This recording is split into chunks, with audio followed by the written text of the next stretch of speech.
What's good, Tinania family? Welcome back to another reaction video.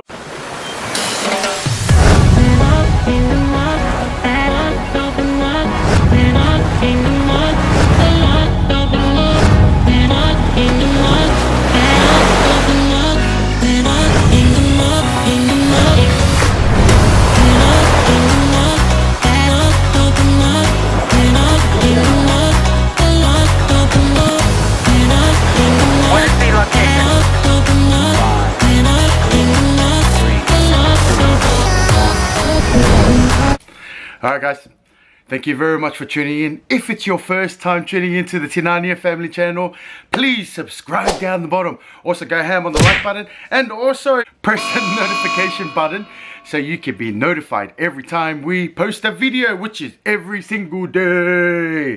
Gonna do a reaction video. If it's your first time tuning into our channel, we do a bit of everything. We are also salon owners, and one of those things is reaction videos. So we like to react to a lot of different videos, but mostly Polynesian videos. So, massive subject as you saw, dragons in paradise. I think it's a bit of a hush-hush subject that a lot of Samoans don't really talk about. Because you know what? We like to keep the peace, people. So, Dragons in Paradise. I found this on, what channel is it? I found it on the CocoNet TV. Here's their link, guys. Ding! Go and subscribe to them. They do a lot of, well, they do mostly Polynesian videos. So a lot of cultural videos, funny Polynesian videos, and some subjects that are very taboo. Taboo.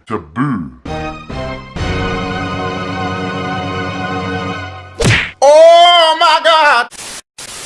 In our culture, the Chinese people. On a serious note, this video that I'm going to react to, I think, is more on the migration of the Chinese over to Polynesia or Samoa, in particular this video. Now the Chinese have been around for a very long time in Samoa, but also around the whole Pacific. So I will link their full video down the bottom in the description below, so go and click that arrow button on this side, I think it is, or this side. The full video is about 28 minutes, so, but I'm only going to do their short segment, which is 10 minutes reacting to it. Why am I reacting to this? Because it's a subject that I feel like, you know, that we need to talk about. I'm also Chinese. Well, quarter Chinese. My mom's father is Chinese. They live in Moa, and they've been there for a very, very long time. Now, my cousin John Serrata, who was here, started talking, and we were talking about our cousins in New Zealand and our aunties and stuff like that. And you know, we're coming up to our 40s. You guys, a little bit old, yo, but still young at mind. A lot of our whānau, a lot of our ainga are sort of getting together. Our generation, though, and they're starting to find out our roots in China. And I've always wanted to go to China. My mum never really knew the roots of it, you know, because in their eyes, their dad was Samoan. So, which is cool, but we still acknowledge the Chinese side of our family, which my Auntie Jane, shout out to Auntie Jane and Auntie Emme, they're the older girls, they're the older sisters, so they're real into the culture, the Chinese side of things, so they know a bit more. Hoping to sit down with our generation and, you know what, really sit down and have a chat about it before it's too late. We want to reach out to our kids. I will tell my kids, you know, I'm Chinese too, yo, but I don't know where they're from in China. I don't know when they migrated to Samoa. I don't know why they migrated to Samoa. There's a bit of conflict at the moment in Samoa. I think the migration back then needed to be done, but the migration now, very different with the government. A lot of Samoans now are starting to talk and voice their opinion a bit more. Thank you! Because, I don't know, Samoans, if you know what I'm talking about, it's, you know, the government now is signing things that are not really explained and puzzled together. The puzzle's meant to be like this, right? The puzzle at the moment with the Samoans are like Or with the government, anyway. But just to explain what I know, this is my opinion, so don't get offended, yo. Don't give me a thumbs down because this is all I know, and you know what? I think I have a right to talk about it because I am part of that community, the Samoan Chinese. Don't be a hater, don't be a hater. Again, this is my opinion, gonna react to it. Hope you guys enjoy it. Don't forget to press the subscribe button. Did you press it? Press it now. And also press the like button, go ham on it. Ding ding ding ding ding ding ding. Don't forget to press the notification bell. Ding. Looks like something like that. So you get notified every time we post a video. A lot of Polynesians that are doing YouTubes, we're going under the banner of Polytube. Go in your search engine and press Polytube or Polytubers. Ding ding ding. And search that, and that will show you all the new channels that are out there.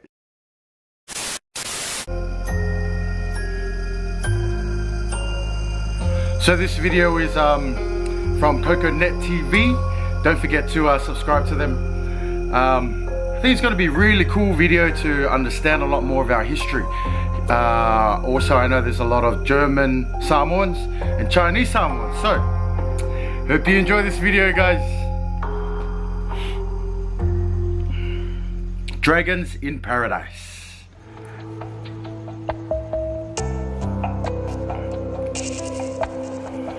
Now, the Samoans will very much know that my grandfather's name was Tolupeni, or we call him Tolupeni. Tolupeni. And the literal translation is 3 pence. 3 pence. So his restaurant, back in the day, apparently, you can get a pot of tea or pork buns, half moon pie for 3 pence.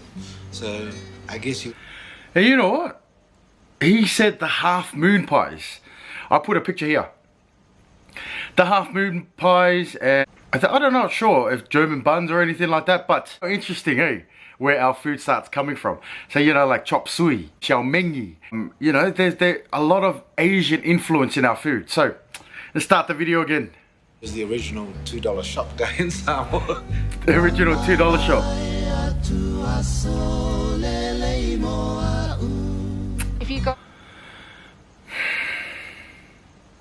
You know, I don't know about you guys, but the older I get, see, I was born in Australia, so I'm an Aussie, Aussie Samoan. Wait, Aussie Samoan Chinese. But every time I watch Samoan videos and other vloggers that are in Samoa at the moment, just makes you really want to go back to your roots and go, I wish I was in Samoa, man. Down Taufusi Road, that was like Chinatown back in the day. So you'll still have families like the Langwais, the Chan Laos, like they set up shop on Taufusi Road. I mean, that's the end result of someone who came here with nothing. Okay, so this is my grandfather's shop. My mom's oldest sister, she now runs half of the shop. And then my mom's youngest brother also has a shop further back. Taufusi Road, I think, is one of our main streets in Samoa, obviously. And how cool is that? It used to be Chinatown. All the Chinese set up their little businesses there back in the day. And you know what? Good to see that the businesses are still going.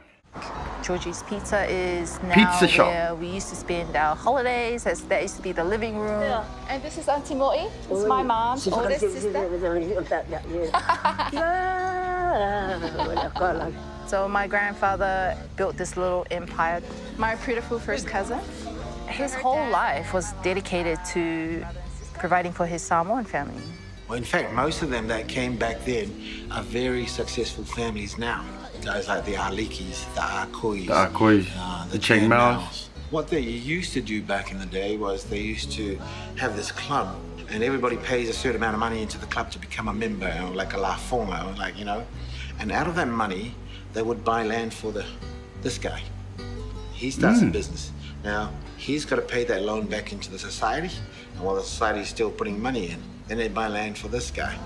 Then they buy a business for that guy. Isn't that interesting? So, I don't know about you guys, but there's a thing called, that's been in our culture for a long time, which is called kalapu. As in English speaking, it's a club. So, interesting how far back our culture goes with the kalapu. And it's the same concept now. I know my parents were in a kalapu back then where they would pay a certain amount of money, and there was about maybe 5 or 6 families that got together at church. There was a fee that they had to pay every week or every fortnight, and it saved it in the club. Now, that would save it for that family, and that family would get the money at the end of, say, 6 months or whatever. Next lot of money would go to the next family, number 2 family. And you know what? It's still happening now.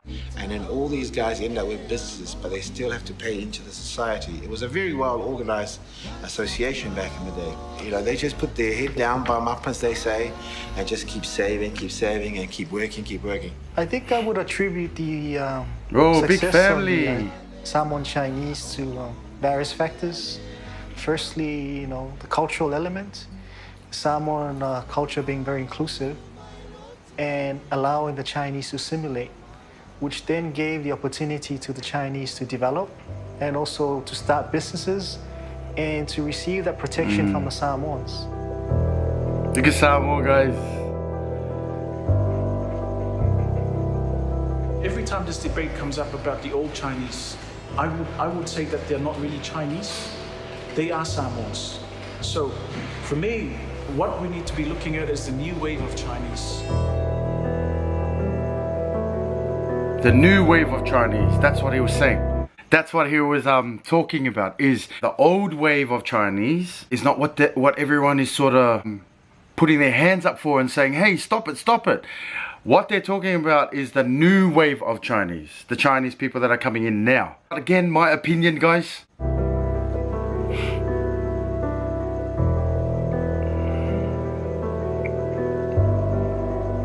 Chinese are really investing heavily in the Pacific, in all countries, and they are investing more.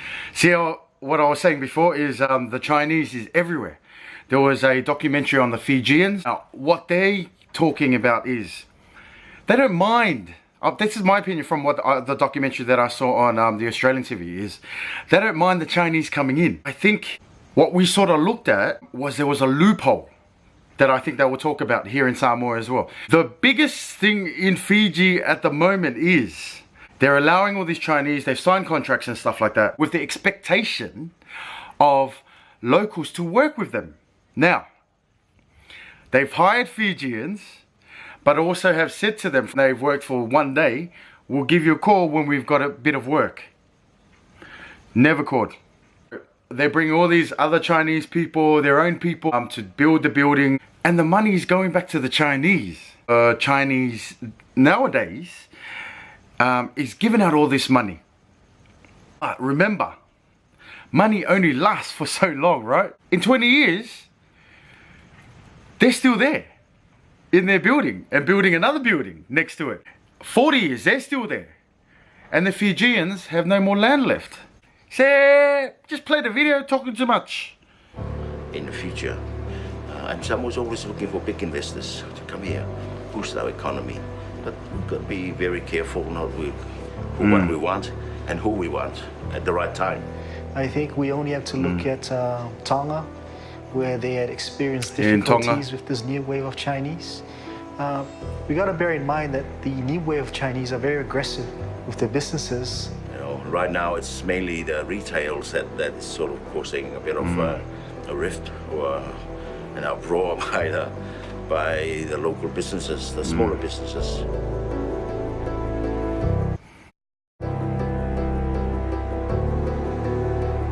If you go now to a lot of the villages, you see the small shops that we reserve for the families, and now a lot of those shops are run by the Chinese. So that is a real concern, and we keep seeing that over and over again. And we've had some villages basically stand up and said, look, we're not going to have any more of this. We're going to reserve these shops for our local people. So that's the kind of reaction that we've had. So we're trying to encourage foreign investors to come here, but we don't want them to do that at the expense of our local people. But then there are some loopholes that we are looking at now. We passed the law restricting foreigners from operating retail shops. But the Chinese that are coming in the new wave, well, they would marry, for example, local Samoan girls to enable them to set up retail shops. Did you hear that? What they're doing now, new wave Chinese. Do you remember that? It's the new wave Chinese are marrying the local girls. And that's how they're getting into the business. But I think, you know what? This sort of happens everywhere. As you guys know, we have a salon in Indonesia, in Bali. It's the same thing. But their law is so strong that you have to only hire Indonesians, the local people, and the land or the shop needs to be signed by an Indonesian as well. So I think that's where the loophole is, yeah? So we've got to try and really look at those legislations to make sure that protecting the local businesses, for the locals is continuous, that we don't encourage any more investors in the retail sector. We've got enough. We want constructions and hotel builders. Look at Samoa. I mean, competition is always good, but adding 10 or 20 extra companies that are going to undercut this guy's a construction owner business there too, isn't helping our economy. In fact, what it'll do is it might drive some of us contractors out of business, and whether we leave the country or maybe we'll come to New Zealand and pick apples. I don't know. Find another way. We can't compete. Here it is, the signing of the contract. We've got a government at the moment 40 who's million. desperate in terms of money, who are not exactly the best in terms of being transparent and accountable in terms of how the money. The thing is, okay, there's 40 million, but what the people are saying is, where's that money being distributed to? Question mark.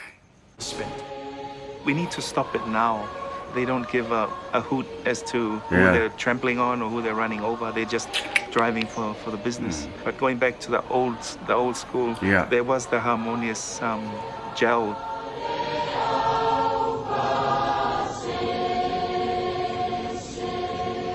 But back then, I suppose it was the growth of Samoa that needed it. It needed to happen that way. We still need to grow, but not this way. There's too much influx right now. Look at Samoa, guys. It's beautiful. Anyway, so what he was talking about before, just to explain to those who don't know, is some of you are probably saying Chinese is Chinese, Samoans, Samoans. There's no new age or old age. What they're saying is when the old Chinese came to Samoa, back then, there was a harmonious culture together. The business-wise of things is very aggressive. You know, it's just like, here's the money, get out, sort of thing, you know? So, this is my opinion, guys. Only my opinion. Look at what's happening to our customary land. We need to look at what's happening to our culture. We need to look at what's happening to our language. And so you know, we talk a lot about the dragon coming in, and I think that's all part of it. It comes down to a new wave of colonialism that's coming through. You know, we've been independent now for 55 years. The question 55 we need to years, ask guys. ourselves is, sit back now and look back at how far we've come. Where exactly are we? We cannot avoid being part of globalization. We're there. It's kind of upsetting for me when I hear negative comments towards the new migration of Chinese, because I put myself into my grandfather's shoes and I imagine, like, what would he say? Because, I mean, how is he different from these Chinese? I'm gonna put it bluntly. There's like an air of racism towards the new Chinese, and that's not who we are. That's not who Samoans are. What is going on? We're looking another 20 years ahead. What's gonna happen?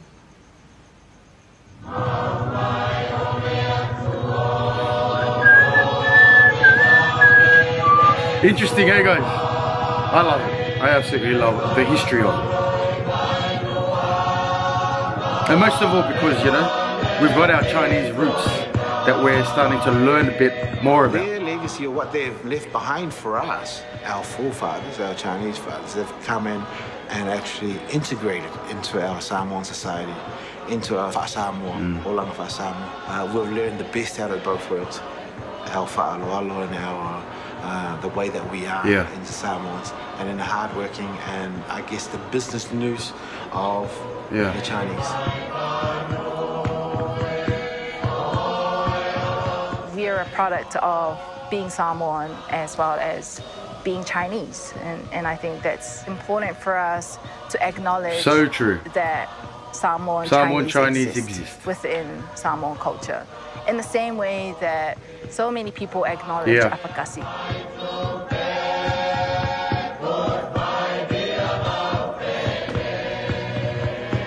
For every Samoan who has Chinese blood, it's so important for us to acknowledge that.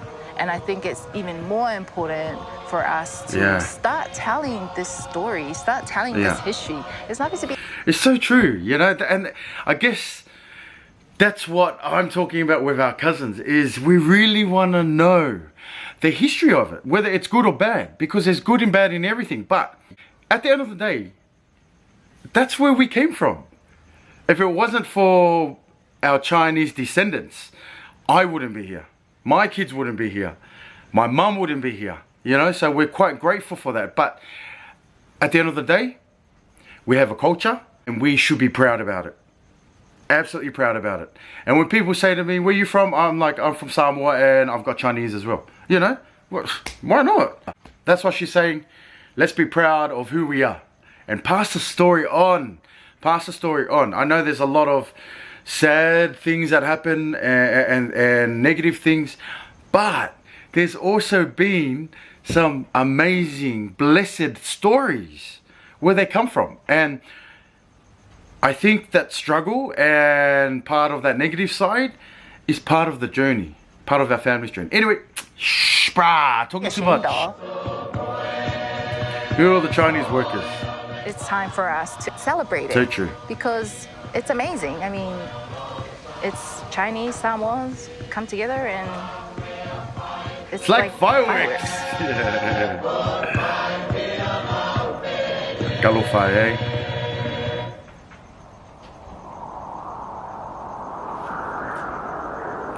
I just gotta say one thing. Can you imagine my granddad doing that? For those who have taken the time out to watch this video, I'm so proud to be who I am.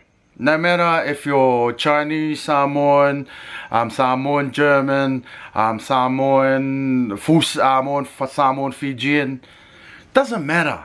My point of showing you guys that is a bit of our history and be proud of who we are. Amen? Amen. Also, don't forget the giveaway video. We have some gang bags and some onyx jewelry that we're giving away. So that video is probably, I think it's 2 videos back. Go and watch that, guys. We're giving away a lot of prizes. The jewelry, as I said, and Gucci bags. Girls and guys, go on there. Wishing you guys a happy new year and a blessed one. And keep safe, guys. As always, there's 3 things I would like you to do. That's to like, subscribe, and share.